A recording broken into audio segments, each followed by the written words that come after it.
I'm feedbacking on you, aren't I? Aren't I? I am. Not anymore. Because I figured it out.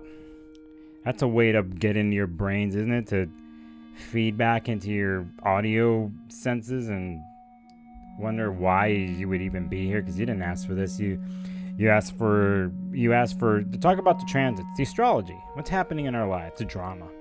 And, you know, someday like today, just another Sunday, right? Just another Sunday where there happens to be a particular thing that happens here in a couple hours. It's happening right now. That's Venus and Leo is going to stop going backwards. It's stationing right now. It's pretty much stopped. So, you know, that's how it goes. And that's my live stream for today. I think I went 3 minutes here. I went for a total of 2.5 minutes, and I just want to say thanks for watching and listening to here. This is pretty much what's happening on the screen, and the sounds you hear in my voice. That's the representation of Venus stationing out of Leo. That's not really the deal, is it? Let's hear the lower tone. Let's hear the lower tone, shall we? Shall we? Should we just kind of have it pulsate for you?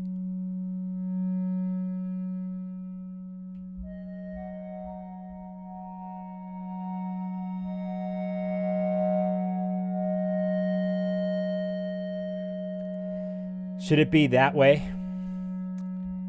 That thing?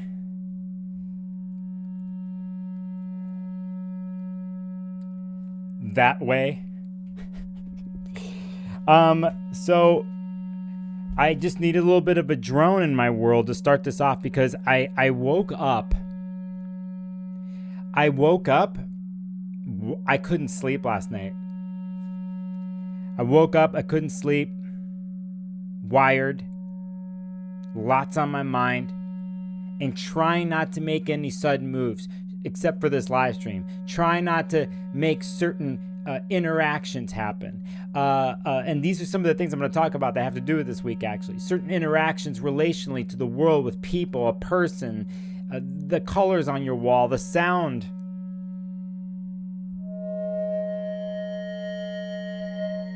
The sound that you're hearing. Those types of things, right? Those types of things.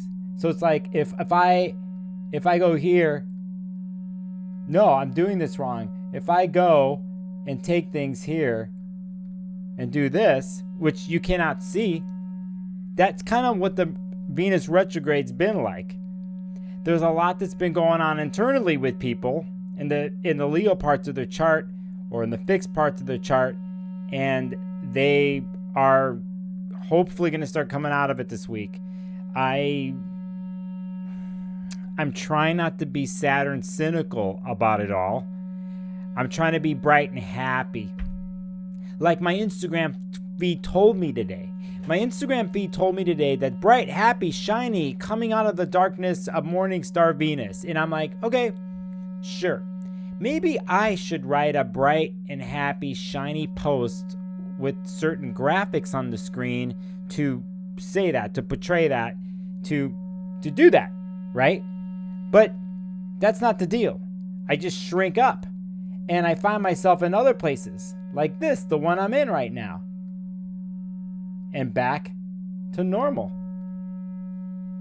So these are the types of things that are on my mind, and I'm not warning you. I'm just telling you that you still got to go easy. You still have to move at a certain pace. I think Mercury helps us out this week in the funniest of ways, which I will get to in a second here. I'm grateful for that. And it is part, I think a big part of this week is Mercury in general. I'll bring up a couple charts and talk about that. There's about, I think, I have 1, 2, 3, 4-ish, 5-ish things to talk about this week. Which is actually a lot astrologically. That's a lot. And by the way, you got to let me know how I sound on this, because, and I know I was messing with things visually because I'm having some sort of retrograde-y type of things happen here. That's why I'm looking to the side here, and I have to move things a certain way so I can see. Am I fully on the screen? I am, I think, right there. Am I? I have to check. So, you're going to hear that feedback again. Senses and wonder. So that's what's up. I'm having a little problem with my audio. You could probably hear it crackling a little bit. This is something that's happened when I went back to switch mics. The other way I could do this, and you have to let me know if it's okay. The other way I could do this is to talk like this and bring it up closer to me. So you just have to let me know what's happening in the chat. All right. So let's get to it. We're gonna get to it. I don't want to hold this the whole time, but it's my backup. So saying that, I think I know what the problem is, and I will deal with it tonight. Let's jump into something. I will have to do something on the back end here because you can't see it, but it's driving me a little crazy. Yeah, let's do it here, like this, like that, like this, or like that, or like this, like this. Right now, Venus is stationing direct out of I've said 43 days. Typically, it's 40 days going backwards. If you really count it, it's 43 to 44 days that Venus has been going backwards. Okay, so let's just get that straight. It's not 40 days this time. It's been a little bit more. This happens now. It's happening now today. What I will say, going to sleep last night super late because I made a video late last night on Venus and Leo moving forward. I posted it this morning. You can go find it later on. I tried to keep it in 20 minutes and went to 30. It actually was 40 because I went on a long rant at the end of it and I cut it out. So I put that up about the important 5 to 6 important dates in September and October about what Venus is gonna do now. It's basically gonna go over the whole area of the world since June, okay? Let's just be real. The retrograde started happening on the 22nd, 23rd of July, if I'm correct by saying this. And from then all the way until now, it's made this retrograde motion, and it's gone over all the degrees from 28 degrees Leo all the way back to 12, which it is today. And it's going to start moving forward and hit 28 degrees later. And I will get to that later soon at the end of the transit. But for right now, this is pretty good. I typed this out in 20 seconds. You can see September 3rd today, it stations direct. You can see what I'm about to get into in the next 24 hours here. But here's some quick thoughts. This is quick thoughts. How can I say quick thoughts about this Venus transit? It's been monumental. I think, again, biggest transit of the year for me, for a lot of my clients. We've had a lot of interesting stuff happen this year with Pluto going into Aquarius, going retrograding back, Saturn going into Pisces, all this stuff. But this is the big one. And I'm not wondering, I know. I think for those in fixed signs and for Leos, they've had relationship challenges in general. You got Moon in Leo, you have rising Leo, Venus in Leo, Mars in Leo. You've had some sort of super relational story, more than others probably, going on here. And I think here today and this week, as we go through the month, I think there is a reality that comes through if it hasn't clicked in for this transit for you. And it's a certain reality about relation to yourself, of course, but how it's been reflected in other situations and people. And catching the hard, cold reality, possibly, that what came through and what was said during the Venus retrograde, how it came across in the Venus in Leo way, was it love? Is it love? The drama behind it, the passion behind it, was it all cooked up the way it should be? Well, is it really the deal? You know, plenty of people have been falling in love. It's the fucking story of time, okay? So people have been falling in love or having relational stuff or getting back together or shutting people out on purpose because they need space. Whatever the case, it's all relational activity. And we have this moment here where I think now the real deal comes. The real work, actually, because I'm going to say, have you done the work the last 2 months? Have you? Well, you're going to get it checked right now. And I think the work continues, but I get right now and then into October 7th and 8th when the transit ends, you are going to be at the ultimate test with all this. And it doesn't sound fun, doesn't it? I'm not painting it as fun as someone who's got an Aquarius moon. Ice cold, they say. Mars and Aquarius, ice cold. Listen, I got something in Leo, so I'm not ice cold. I'm being real with you, okay? Is the drama still going to be there? Are you going to be able to express yourself, show yourself, look good? Need the adoration? Need to be pet? Sure, it's there, okay? Let's be real. It feels good. I could go for some of that. Hell, I need some of that, okay? But I'm not going to jump into it crazy because I think because of the reality checks that are about to happen here, and we're now understanding like, okay, now I get to see what I carry forward in a newfound way, a rebirth process that's happened with Venus and Leo, especially when it went through the sun the weekend of August 13th and Chiron was involved. I talk about that in my video. And here we are going to do this. We're going to have a connection to Jupiter down the line here. We're going to have a connection to Chiron again down the line. And we're going to have a huge connection to Uranus at the end of the month. And we're going to see. And by the end of the month, in the first week of October, we truly know what this transit is about, especially for you people who are deeply affected by this, okay? So that's the deal there. Here's the chart here on September 3rd. How many times do I have to do this? I will do it. You will see, let's just point out the sun in Virgo right here and how close Mercury is, okay? So anyway, you see 12 degrees station Venus. Hey, hooray. I need a laugh track button and I need an applause button, and I'm gonna work on that. I'm gonna work on those things for you. It's more I'd be in an orchestrated or orchestra pit sound like my favorite thing. I love going to the opera. It's been a long time, and the overtures that start before the opera. This is pretty much we're gonna overture mode here with the music. I need to cue the music in. So anyway.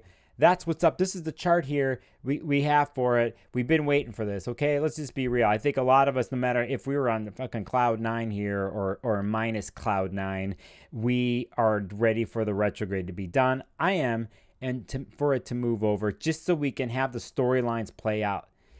One more thing I will say. You'll probably see me out of my mind this month because of this and a couple other things going on, and I'm going to take even more risks and chances. I'm going to be more honest than I usually am in my personal life, this life, and when I look in the mirror and really see if I did the work or if I will continue to do the work, okay? So that's what's up there. Hey, let's keep going. What are we going to keep going to? We're going to go to tomorrow. And I'll keep talking about Venus. I can keep talking about this shit. I see a bunch of you are in chat here. Thanks for being in here. Amelia, Lisa, I see you. Sarah, hello. Holly, good to see you in chat. Sarah, again in chat. Lisa, again in chat. Holly, again in chat. Say hi in chat. Okay. Let's go to September 4th, which is mañana, tomorrow. I'll skip a day here. Actually, I'm going to do it this way. I'm going to call it up the way I like to here, and it's going to be Mercury trine Jupiter. And wow, we have a thing here at 5:29 a.m. It's happening now. This is the wild thing about this Venus station. Hello, Stella. Giza Moon Shadow. Hola, ¿qué tal? Hi, Alex D. Hi, everybody. I don't know if you watch The Simpsons. There's a doctor. He's always like, hi, everybody. The quack doctor. I'm the quack. Should I call myself the quack astrologer? These are the things I'll come up with. Say, hello, Ray Sap. Hello, Jasmina, Aqua Gem, all of you jumping in. Good to see you all. Listen, I already talked about Venus and Leo forever. I'm never going to talk about Venus and Leo again, so you'll never hear about it again. That's a joke, because the Venus and Leo are not going to like that, because actually, I think secretly this whole time, Venus and Leo, whether they've been through the doldrums in the worst place, they still have all the attention on them, so they haven't lost that. As a matter of fact, since June until the first week of October, Venus, you Leos, you've been on stage. It doesn't matter what has happened and how horrible it's been probably at times. You still have all the attention on you, so you never lost that. Okay, so I will get to the... to September 4th here. And this is the cool thing. I think little things like this make a difference, because here we're looking at Mercury right now that's currently retrograde at 15 degrees. It's an interesting degree, by the way. 15 degrees, and it's connecting and vibing with Jupiter at 15 degrees that is stationing here. It's pretty much as of right now in the last couple days, Jupiter has slowed down at 15 degrees here. If you haven't noticed this in the last week, it's been stuck at 15. And here we have a Mercury-Jupiter trine that happens between the two. And what a amazing, organic, earthy conversation that Mercury and Virgo going backwards gets a little bit of a bump from Jupiter. And there's more expansive, detail-oriented analyzation. How much can you do, Mercury and Virgo? How much analyzing can you do? Well, you're doing it right now. Now, the thing about this is its connection to the Venus station. And I feel that this week, Jupiter is a major player this week too. Okay, Mercury is too, but they're in combination the whole week. Mercury and Jupiter are actually the theme this week, and they're kind of the guiding force, I feel, for Venus and Leo. And I'll show you why in a second. But here you have the trine happening with the planets. And do I do this correctly? I do. And so September 4th, Mercury trine Jupiter, 3:28 p.m. We have some things to say. We have some things to do. Most importantly, I think here, you have to gauge this for yourself if you have to clear your mind or bring in more into your mind. The weird thing about all this is if you're looking at the screen and Jupiter 328 has the trine exact, it's still around after it all week-ish. It's there, and it's happening now. But if you look, in less than 3-something hours below this, Jupiter station's retrograde on September 4th at 7:10. You have this moment of stillness happening with Jupiter, and it's actually infusing Mercury with this. So Mercury's going backwards, Jupiter is trining Mercury, and then Jupiter is stationing still. There isn't the moving forward, I think people would want, but there is a place of, I think, stillness here that one has to actually, it's like if I was talking and walking at the same time and doing a bunch of other small tasks, to-do list tasks all at the same time, that in this moment I am not. This moment I'm stopping and I'm like, okay, what is going on with my mind and the list and the little things? Not moving. Okay, not needing extracurricular devices or tools possibly to help me do that. This is an example. I'm not telling you what to do, okay? So, here is like, I'm just telling you, it's a Jupiter station. Jupiter here has been in the motion of contracting, not expanding. So get that in your brain. Jupiter expands, but slowly here at 15 degrees for the last week, it's been slowly stopping to contract. It will contract for about 4 months here, and it's going to go over the Taurus part of your chart and review areas for 4 months. So we are in a contraction mode here, going back, an inward-ish mode, and Mercury is doing that. That's why I'm suggesting with your mind that you calm it and clear out even the to-do list and maybe do nothing. Okay, I don't know what it is for you. You heavily Mercury person that you're feeling like all over the place and blown out, check it. It's your opportunity to check yourself. You're going to have an opportunity to check yourself now, and especially Wednesday. So basically, we want to make note of an interesting 24 hours that's happening here with Venus stationing and really about to see what relationships are all about in the Leo part of your chart. And then you have Mercury and how it's processing everything. Huge Jupiter trine, but at the same time, stationary. Okay. And let's not forget, Mercury's still going backwards. So we are going to transverse over these degrees again, and I'll bust it up on the screen. Here, we got to remember that 15 degrees mutable and fixed is big. It's big for the next, even to next year. When Jupiter is going to basically come back to this point, you know, eventually. I could show you that later on the fly if I want. I'll do that. But I just want you to gauge this. Transits aren't separate. They work hand in hand in my mind. Blah, blah, blah, blah, blah. And let's just go to the exact station just to do it. Just to do it here. And there's the chart. It's got a different, I don't know what time the chart's telling me here. It says 9:10 a.m. What the hell did I write here? I wrote 7:10 a.m. What? See, the thing is, let's just see, easy, okay? See how I could just change time? You could do it too. So there you go. So we have this moment here. We're there now. It's stationed. We want to point something out here, okay? Very important thing here. And I think some really good astrologers who've been on point, it's very few have talked about this. One is Nina Griffin, who I totally love. I like her YouTube channel. She's got a Patreon, all that kind of stuff.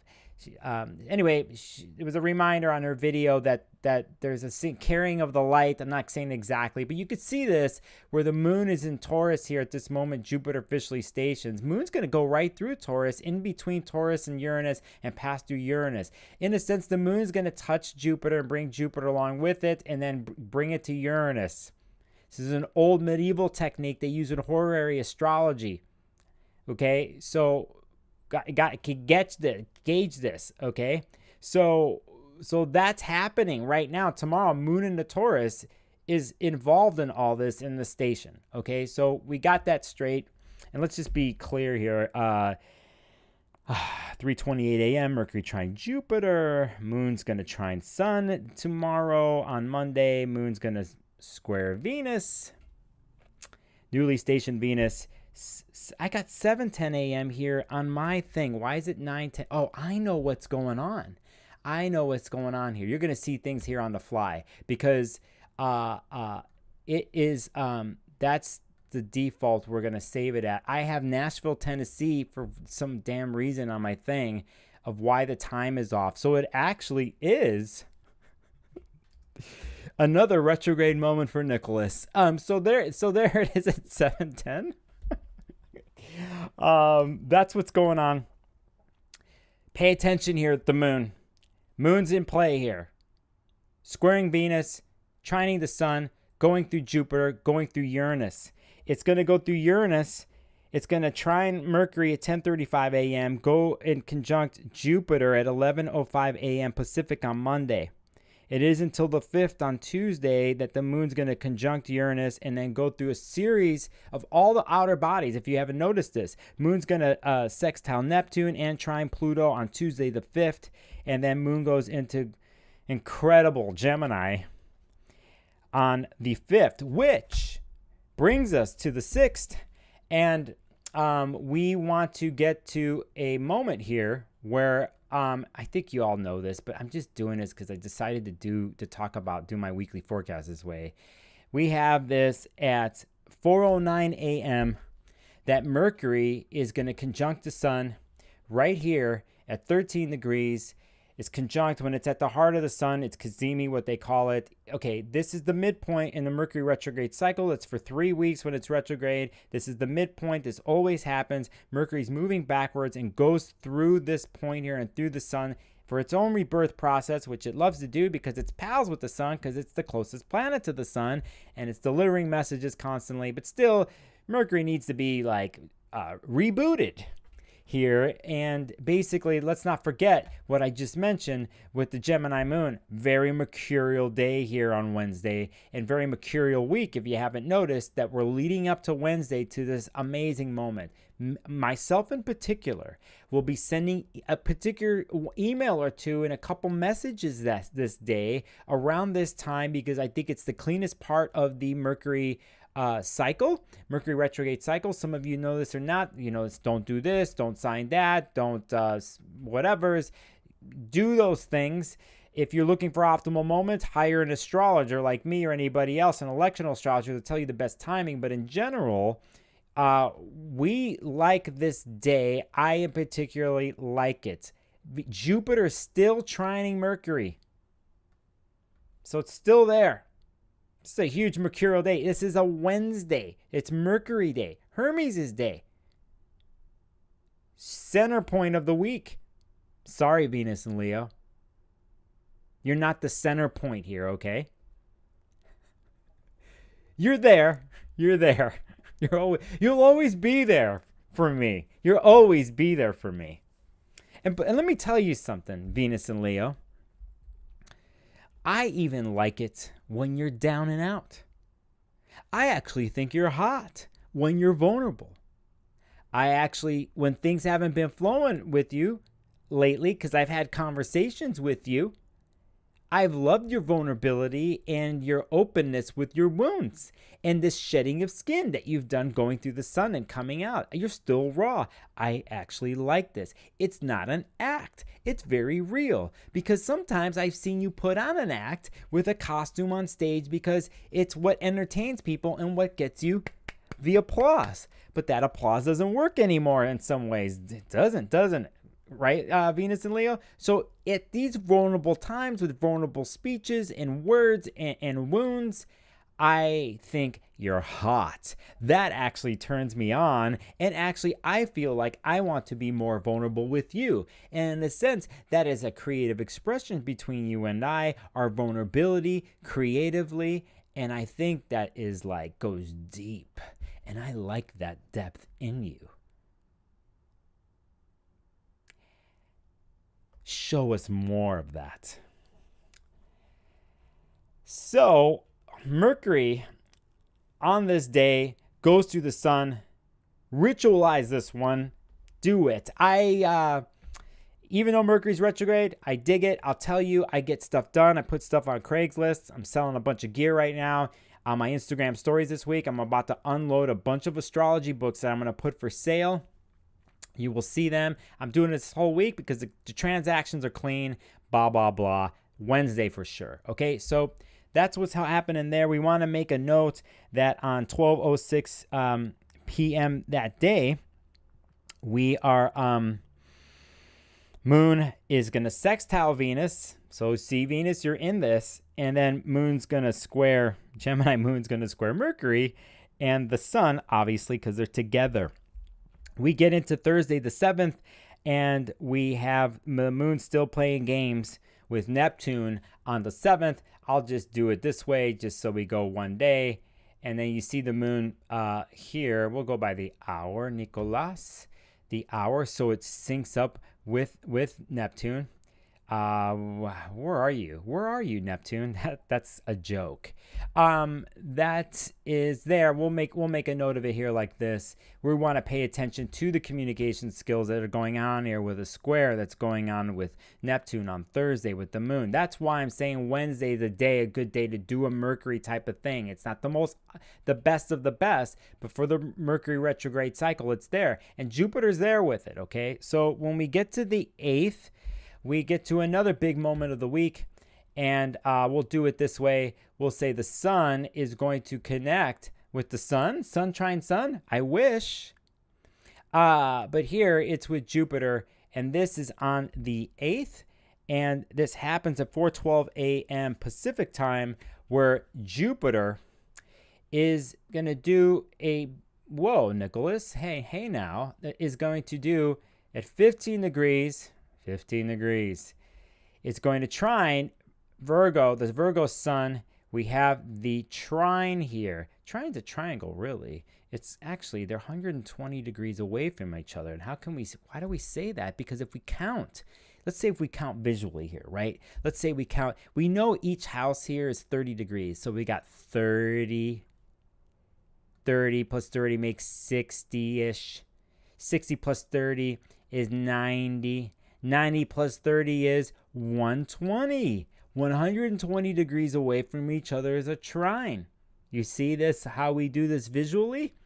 That's what's happening here. And Jupiter, still at 15 degrees for a couple weeks. And by the way, I have major 15 degree fixed in my chart. So I'm looking at this week and I'm like, I got it. I do this. Go for it, Nicholas. Just go for it. But expect to be completely thrown on the ground and then you just spring right back up. Mercury's on your side Wednesday with this. Mercury's on your side Monday, as I started off this live stream with the trine. And by the way, down the line in the month when Mercury starts to move forward after the 15th, if I'm correct, yeah, Mercury's going to station direct on September 15th at 1:21 p.m. Eventually, Mercury's going to trine Jupiter again.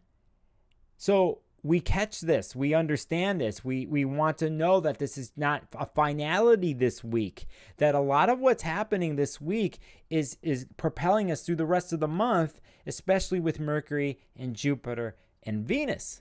So anyway, that's a Jupiter trine here. We like, oh man, the sun is effing elevated, and Jupiter elevates this in not the most perfect way, but how did I do? I got to shrink this down. I'll do it this way. So it doesn't do it in the most elevated way, but September 13th, Mercury into the what? Into the sun. And then I had some other day. We'll go September 8th. September 8th. Sun trine Jolly Jupiter. Zeus in Greek myth. All right, so that happens at 4:12 a.m. Hi, Jolly Jupiter Zeus. So that's what's up here. You know, we go into the 9th. I forgot to mention on the 7th, Thursday, Moon goes into Cancer. Moon's going to trine Saturn on the 8th and vibe all the way to Saturday the 9th. We get into the 9th on Saturday is a Cancer moon that is going to sextile Jupiter, sextile the Sun, square Chiron, sextile Uranus. You see how this Cancer moon this weekend is no joke. It isn't just some passing fancy. We get into the 10th on the Sunday, and let's just bust a move here, and I'll bring up the chart here because I think it's important. Here's the 10th, and we're going to see at right here. Does this chart portray it? It doesn't, and we'll do it by the hour, and we'll go. There's you could see the moon at 27 degrees Cancer. Let's not mess around with that point, by the way. Actually, let's make a point of it. Let's point to 27 degrees. And why? Because right now, if you haven't noticed, Pluto's at 28. It's going to go back to 27-ish.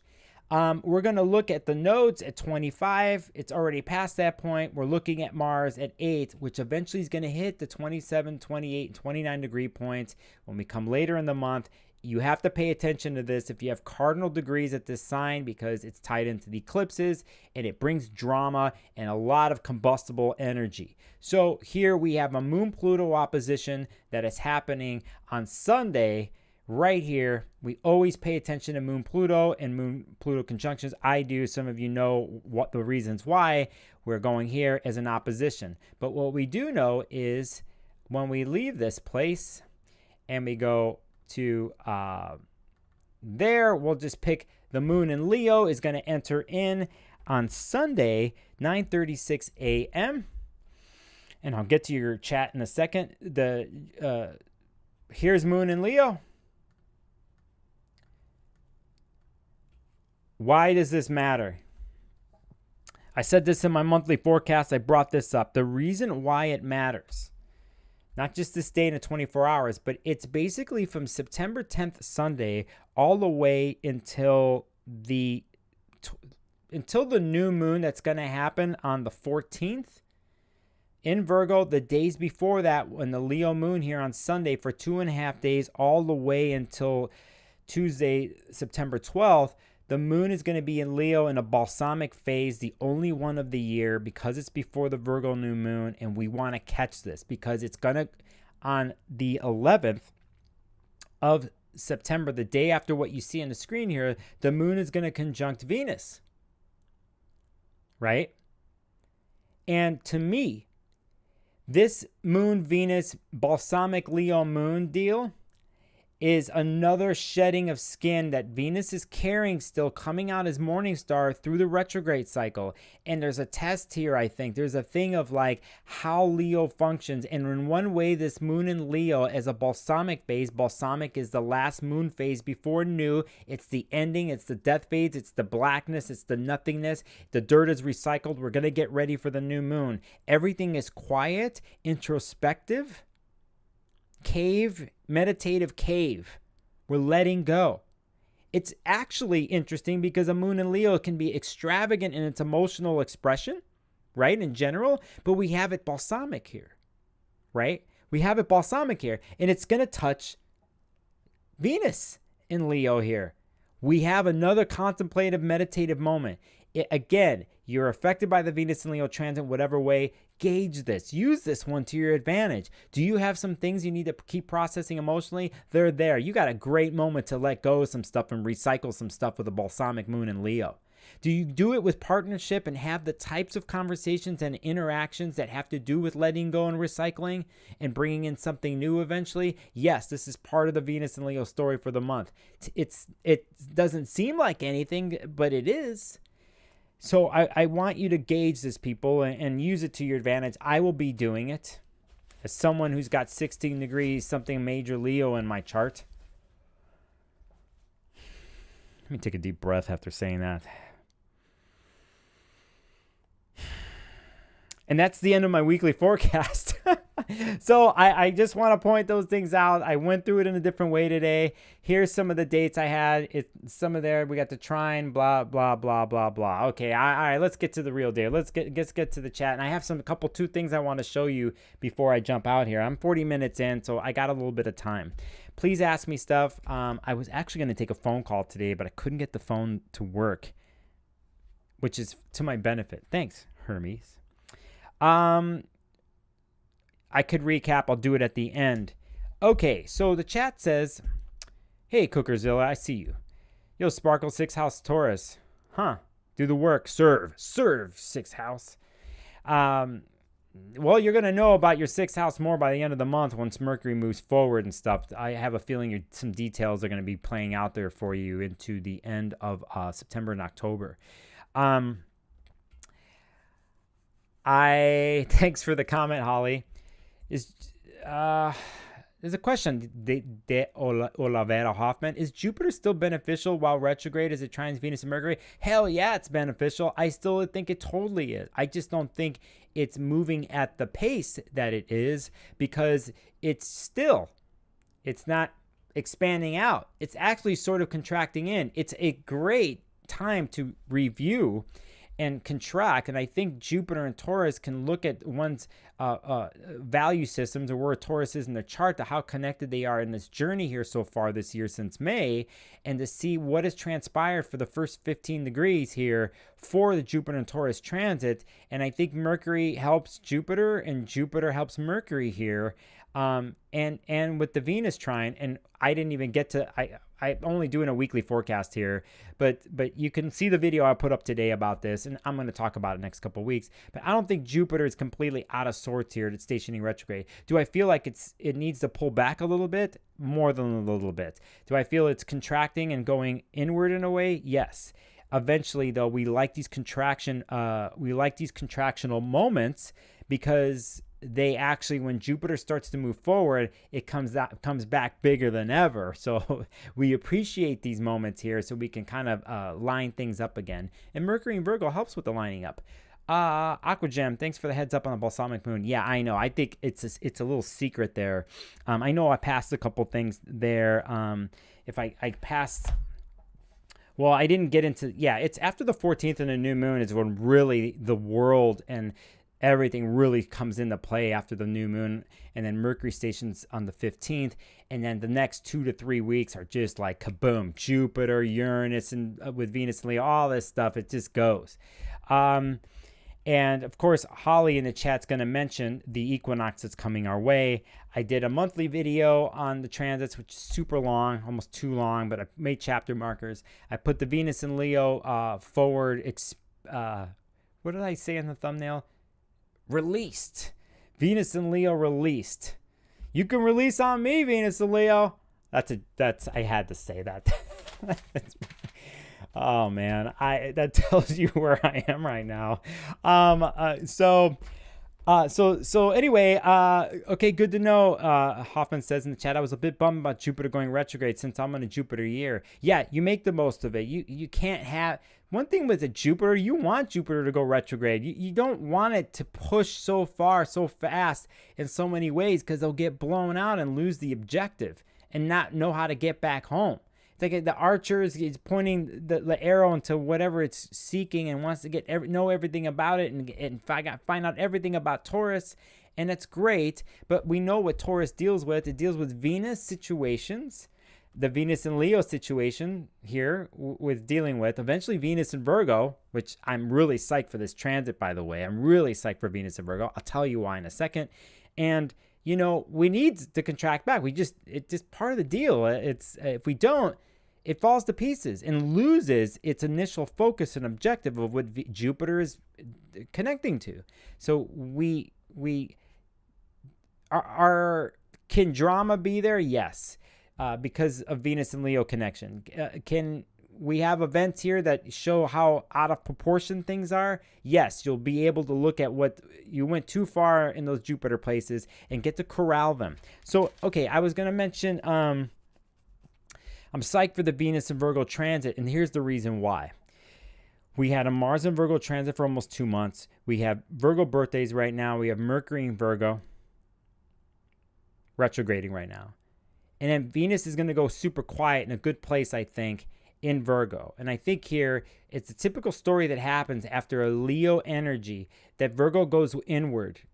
And I think helps Venus and Leo's story carry on here as morning star. We appreciate the details because we've had Mars in Virgo as a scout planet. We've had Mercury and the Sun as scout planets. And we have we have Jupiter and Uranus in an Earth sign, and even Pluto here in an Earth sign that get to help Venus here because it made its connections. Now, will Venus have an opposition to Saturn in Pisces and Neptune in Pisces? Yes, it's not that easy, but we appreciate the timeline of it, okay? So, and I'm going to make a video on that one. I can't wait to make a video on Venus and Virgo because there's so much cool stuff there. It's so workable. And not to bag on the Leo transit, but sometimes you only get enough of just this story, and you need a little bit of a break. And I think Virgo is so good at giving us the little details that we need to tweak for Venus. We got to be appreciative of this. We just can't be hypercritical of Venus. She's still Venus and all. She's super strong. I mean, I've been chasing Aphrodite my whole life. It's my chart ruler. God, sometimes I wish it wasn't. I really wish I wasn't Venus ruled. I just don't, because of the trouble that it's gotten me into in my life. But at the same time, if I think about it, relationships and what it's brought out the best in me. Oh, and the worst. Oh my God, the worst. But the best. And I've only gotten better and better. And that's the way you have to think about Venus transits, by the way. They only get better and better in relationships. Gotta look at it that way. You know, that it's, you could take these characteristics of a Venus and Leo story and really honor yourself and love yourself. You know, you don't need somebody else to do that. Even though it's great to have adoration from the world or other people, trust me, I'm running solo these days in my world. I'm just work mode, sometimes I'm like, hey, whatever. But then I get a reflection of my spirit and my creativity and my output. That's Venus and Leo. And I get a reflection from the world somehow, some way. And I'm like, all right, And so we need that sometimes. But first and foremost, the reflection when we personally look in the mirror at Venus and Leo, you got to say it to yourself. Like, hey, I've been through a lot. I'm looking pretty good for a Sunday morning. There's a song that just popped in my mind by Chris Christopherson, Sunday Morning Coming Down. That's a hard song, man. Go listen to the lyrics to that song. That's a toughie, man. But Chris Christopherson's a great songwriter. I'm not a country fan, but outlaw country I listen to, like some of Willie. And all right, so you didn't expect that. So anyway, the chat says, gives a visual of spinning ice skater utilizing push and pull. That's definitely the month of September. Hi, Casey. As a 12th house Leo, 1st house Virgo, when do I get to go outward? When you want to. But I think we'll see more of you because you're having a 12th house Venus transit into a 1st house transit in October. By concept. Feng Shui, hello down under, how are you? It's good to see you. To quote Dickens, they say, it was the best of times and it was the worst of times. Yeah, pretty much. All right. I'm going to do a couple surprises on you, and they're having to do with resources that have come into my life as of late. I do this every once in a while, on my live streams, and I have 3 things I want to bring up. 2 are books, and 1 is something else. I'm also going to bring up, as I always do, the people that I've supported on this stream. I've used ritualistic candles and stuff on my live streams. From a astrologer, a great electional astrologer, in which her name is HermesOfVallis.com. I'd go there right now. There's some amazing electional stuff that's on that website right now. I just was burning something the other day. You can read her forecast and her elections and the descriptions of why on their website, HermesOfVallis.com. I thought I would do that. Please support small businesses. And I will get to an interesting thing here, and I will get to this one first. I could see my camera on my wide angle is kind of funny here, and I hope it isn't off. I need to check something here on the stream. And I've been going here, and you guys are hanging in with me. I see you there. And yeah, I think I'm okay. So here is a book that there's a couple books. I bought the workbook, and Nedra Glover Tawwab, I hope I said her name correctly, has written a series of books. She's an amazing therapist. I love her Instagram channel, and she wrote a book on setting boundaries, and here's the workbook on this. I've already read the book, and I decided to get the workbook on this. She's so fabulous. I will show you here. I'll show you, and I have referral links to help me out. And let me get, wow. Yeah, that's a good one right here. And I'll show you there. You could see some of the tabs I'm going to have open here.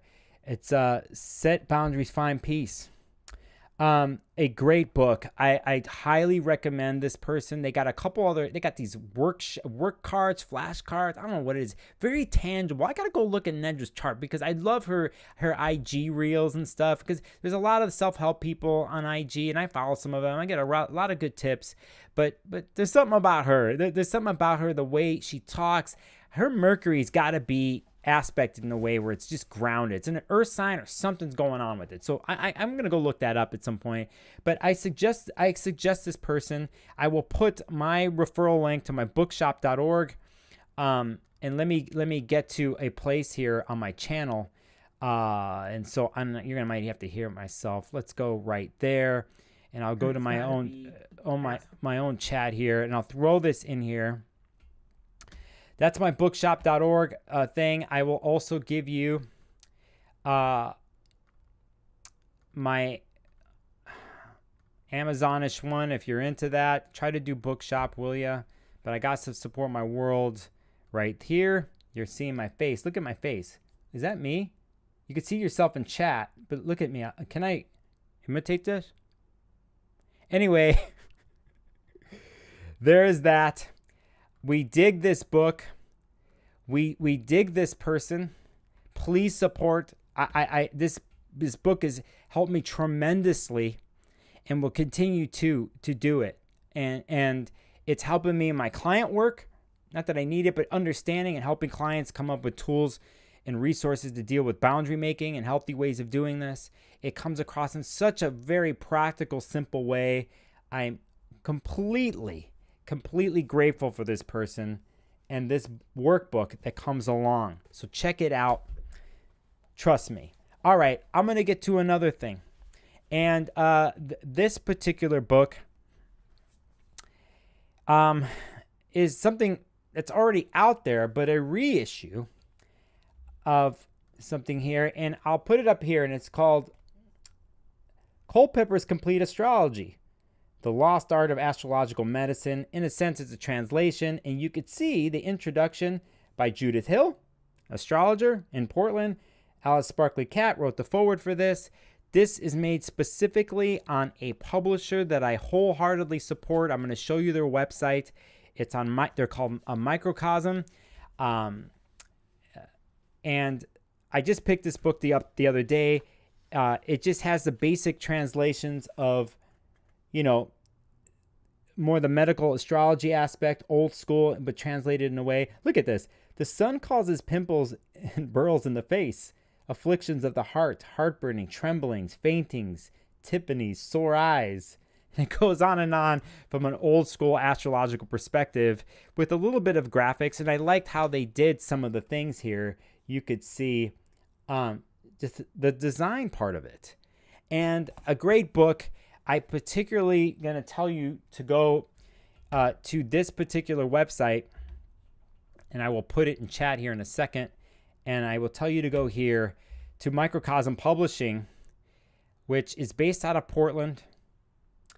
An amazing progressive publisher of all types of things. They're right down the street from me, so I was able to just walk up and go just get this out of there after ordering online. And the fact that they did a little edition, well published, they have even refurbished books, all types of stuff. Please check out their website. Sign up for their newsletter because you get these discounts every month, and they're pretty funny on there. But they have all types of publications on neurodiversity and depression and all. I mean, it's just like a very straightforward, open website. And you could see the price here, $15.95, which is a deal. Listen, I'm sure you could find this somewhere else, okay? I'm sure you could find it somewhere else. But actually order from them because they deserve it. I went to the warehouse to where they were at, and it's so cool. And I'm going to show you something else that I got from there, and I put that chat in the link, or the link in the chat, okay? Now I'm going to show you something else. I bought this from the same website, but they're actually sold out there. So I'll put another couple links here, and it's this. It's this deck, Wild Alchemy Lab, an Astro-Botanical remedy deck. It's beautiful. I have one thing about, I might start doing deck reviews, but I really like this deck and concept. You could see here how it looks. Let's bust out a card. I know there's a hardcover accompanying book that's coming out here, and here's a little book that comes with it. If I can, there, how to use the cards, right? You could see this really cool, explaining the basics. You see Pisces, mutable, feet. See that? That's cool. So, but it has basic explanations, and we'll get to doing this here. And in the meantime, while I get this ready for you, I'll put up the links in a second. I think the cards could use a little bit more weight. At the same time, they're pretty hefty. They're pretty big. They're not your typical tarot card size. They're a little bit bigger, and I think there's a reason why, and I will show you.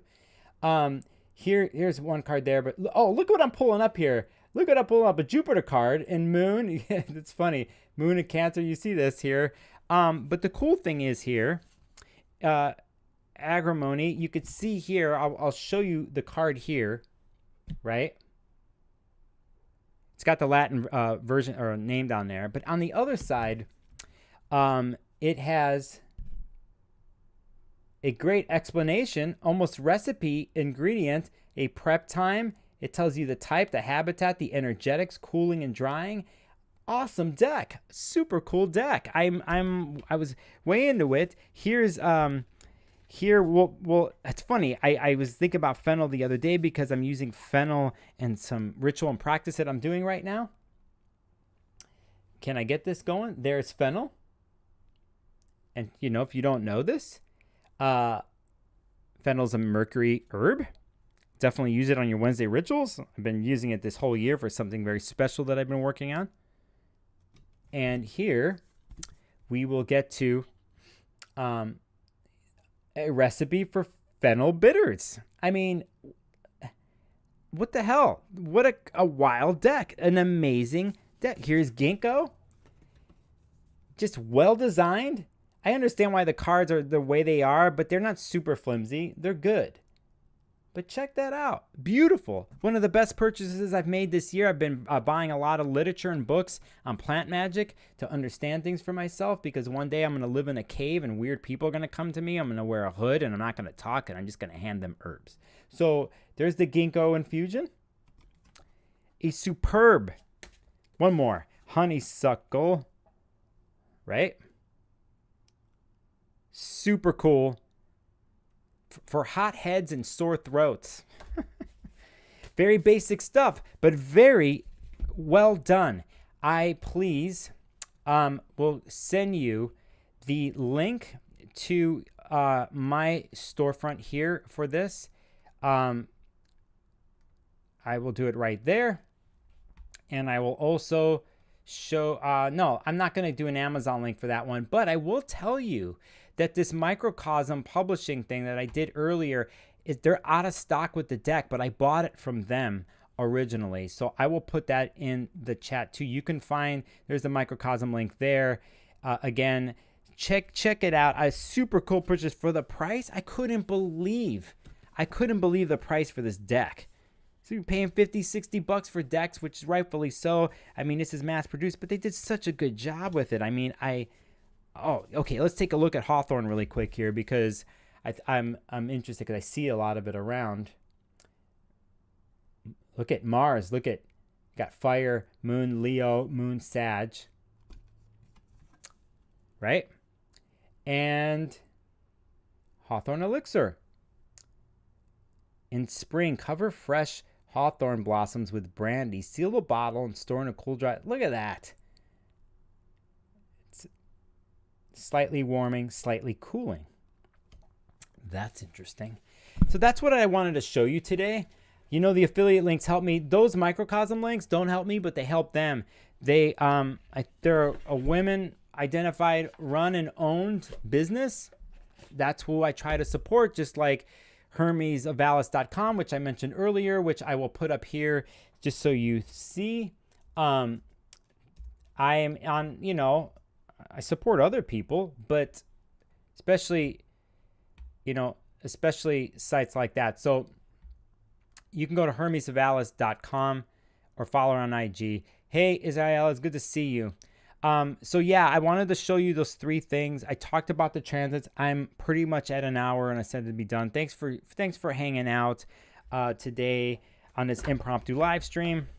I will add chapter markers when I get a second. I'm super busy. I'm going to give you a heads up here.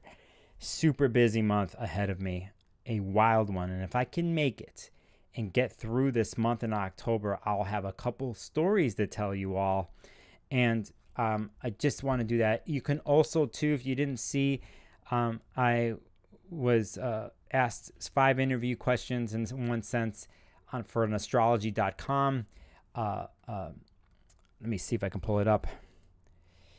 Article that was put out this week that was asking me about my initial chill vibe for the month.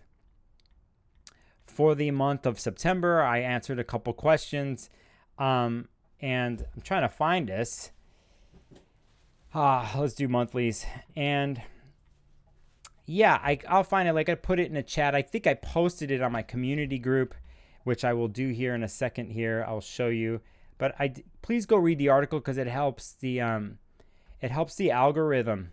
It helps my world to do that. And I'll put up the article right here. I'm almost there, people. I'm almost there. I'll put this in the live stream chat. Anything you do, like clicking on a link, sharing a link, or sharing my videos, or do whatever, it completely helps me and anybody else. It's funny when you start to look at analytics on the back end, what you get connected to. I'm extremely grateful for Narayana for who interviewed me for this Astrology.com. I've known her for a while. She's an incredible astrologer. You can find her on IG. And she's one of the main writers for Astrology.com and other publications. I've known her for so many years now. And she came to me and goes, hey, you want to answer this? I'm like, yeah, no problem. It's a very basic thing of, I wrote some answers and they made a little mini article of it. So that's in the chat. This stuff helps me out in the end because people start to find me. That's how it works. And I'm appreciative of her and I'm appreciative of you. Let me end the stream that way. It's been a run here. I've had a wild 2 years of my life. Or 2 years ago, I made a decision to make some changes in my life, and very challenging. And I'm glad that I made them. And even in the last couple of weeks with this Venus and Leo retrograde, I've had this tie-in come up in my life. Have I made the right decisions? Where I live, what I've done with YouTube channel, what I've done as an astrologer, how other private things behind the scenes. And none of it's been perfect. It's been radical and life-changing to me and super challenging. Saying that, I can't even begin to tell you the wisdom and knowledge that has come my way. What's happened to me on the YouTube channel, what is happening, and what will happen to me on this channel. I already see it happening slowly. When I get to October, I'm going to start making more formal videos with B-roll and stuff to find more people who would normally find me instead of my long-winded rants. They're going to be more professional looking here and there. I am going to sort of make them very simple in one sense to find more people. I have to do this and I have to find this out about myself and to put myself there so I can make a living and have a better future. And not only that, for the unknown knowledge and experience that will be coming my way. It's already a load for me to do all this stuff and to manage emails and all that, but more will be coming my way. And at some point, I'll probably need to hire people and get help. That's my goal. If I'm going to reach a certain place, I'm probably going to need help. And things probably will change. I don't want to change and ever leave the code and the ethics and who I am, that I'll always be straightforward and honest, but I do have my dream. I have a couple. I have 3 of them. 2 are private and 1 you're seeing right now of what I've professed. And so I have to try and I have to keep going no matter how hard it is. So little things like sharing or the comments in the chat or wherever you've done, it helps me. I have my days I'm walking down the street. I look at my phone and I'm like, what the hell am I doing this for? And then I see something like, hey, I'm so glad you talked about this. And thank you for whatever. And I'm like, thank you so much, man. That's super cool, So I'm on this journey, and I have a feeling here with Jupiter, such a major player in my chart this year, a Mercury perfection year. Pluto is so huge to Uranus. I am gonna even morph even more, and I have a feeling by the time I get to August of next year that you'll probably see a different everything, a different background, a different whatever. But hopefully I will be elevated on my right path. There. So there's a scene at the end of Game of Thrones, because I've been watching it lately, on the last episode, and my boy, Jon Stark, has to leave. And he sees his brother, who has now become the three-eyed raven. And Jon says to his brother, I'm sorry I couldn't be there the way I should have been for you. And his brother, who's total oracle at this point, says, you were exactly where you were supposed to be. And to me, I needed to hear that because, and maybe you need to hear that too, because a lot of times if I could have done this or I could have done that, I think about that for my last 2-3 years of my life. But you have to move forward and understand that you were supposed to do those things now. And if you can gauge the knowledge and if you can gauge the insights and the wisdom, you're doing pretty good as a human being. And so for me, this Venus and Leo transit has to do with that. I understand other people in their lives and their troubles and space and their darkness, and I have it too. But we're not just that. We have this other part of us too. And as long as we share all the facets of us, and you will always get every single facet from me in the future. So thank you. Thank you again for the stream. Check out my videos. They're really long. I actually might pull some other weird one off this week, just for fun. And yeah. And my Patreon, I've had a couple new members. I'm going to try to feed that. I'm going to add new tiers where I'm going to give discounts to my Patreon members for readings. I'm going to start doing packages on my thing where people can buy a series of 4 readings in a year. I have to figure that out. I think by the time Mercury goes through its retrograde and into October and eclipses, you're going to see some of the things I've been working on. Thanks for my long-winded exactly. Then this is a long-winded rant again. Violet at Contact Boutique. Hi, I hope you keep the owl in your background. The owl will never leave. And it's been by my side since 2002. I used to have an old blog called The Owl and the Tornado. It was there. You could see the tornado. That's a tornado by me on the wall. And that's me. But thank you for saying that, Violet, and welcome, by the way, to the channel. Linda Calder, I appreciate that you recognize my long-winded rant and my fantasy of living in a cave with magical flowers. I like how you just said that. It sounds really appealing. I need a cheeseburger here and there, so when I'm in that cave, you could deliver me some free-range, a cheeseburger with some fries, okay? Ray, I see you in chat, Ray. Good to see you.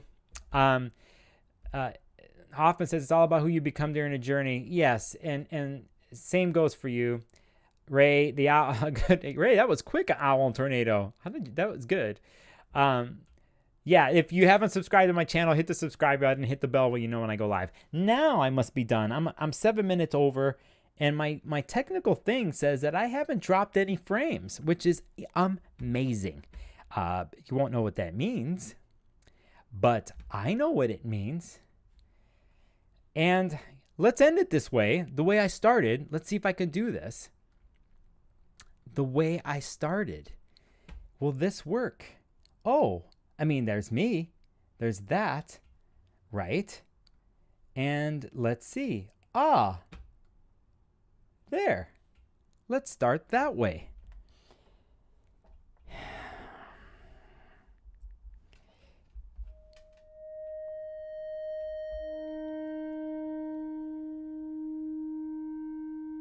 Yeah. Let's start that way.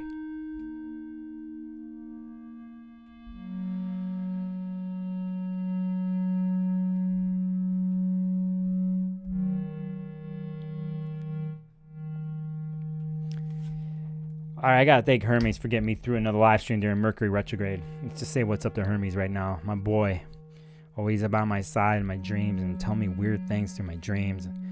I was deeply in tears the last 2 nights of my dreams. But it was this weird thing because of everything that comes through on my dreams. The utter and crystallized, amazing, brutal truth. And that's how it's always been since I can remember as a kid. That's why I am who I am right now, is because of my dreams. Living the Hermes life, which is a lone life a lot of the times. So I am grateful for you, Hermes, because you did it again last night. You threw the message my way, and I didn't even have to question it. I didn't have to.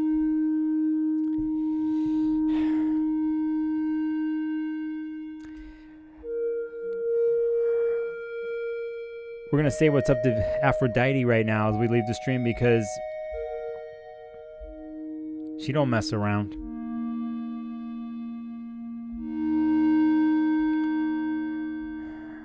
I think she's been the most praised in my world the last 2 years.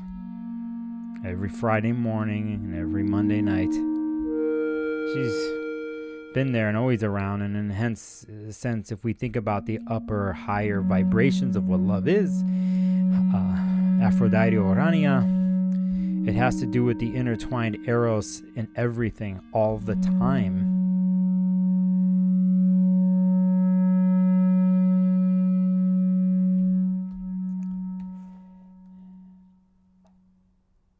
And you've been there.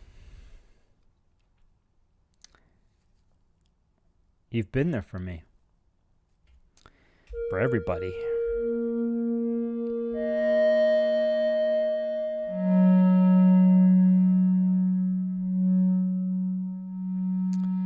So I'm totally grateful.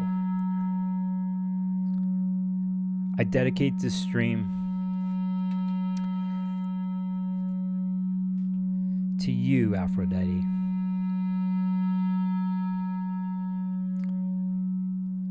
Let me escort you onto the stage. They're ready for you.